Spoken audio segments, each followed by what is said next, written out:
Après 10 ans d'attente, les fans de Tintin vont être ravis.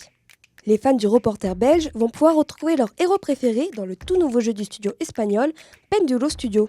Tintin Reporter, les cigares du pharaon sera disponible sur PlayStation 5 et 4, mais aussi sur la Xbox Series X et XS, Xbox One, Nintendo Switch et encore PC.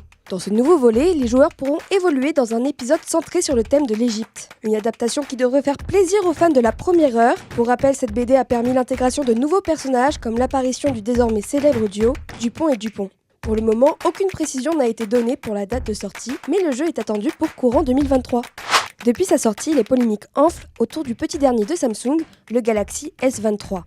En cause, son super appareil photo et ses performances accusées d'être fortement décuplées sur la toile. Le débat a commencé sur Reddit avec un internaute qui a posté une photo de la Lune capturée à l'aide de son Galaxy S23. Une photo jugée trop précise, voire même retouchée par de nombreuses personnes.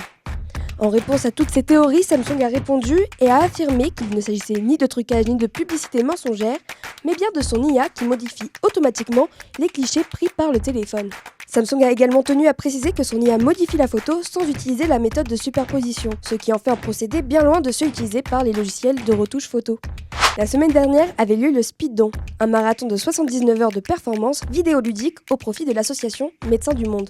Lors de cette 3e édition de l'événement porté par le streamer MV, les participants ont proposé aux viewers du speedrun, une discipline qui consiste à terminer le jeu le plus rapidement possible.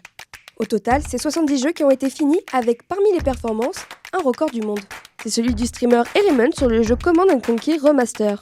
Autre streamer qui a fait parler de lui lors de l'événement, Kulex, spécialiste du jeu Tetris, qui a quant à lui obtenu le rang de Grandmaster. Un défi qui lui aura tout de même demandé 13 ans d'entraînement assidu. À la fin de l'événement, c'est plus d'1 million d'euros collectés et la promesse de revenir l'année prochaine. Vous êtes fan de Mario ?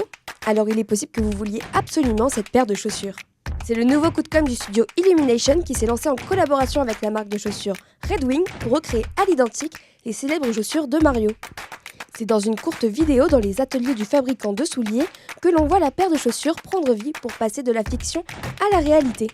Dans les faits, cette paire n'est pas à vendre et n'existe qu'en un seul exemplaire.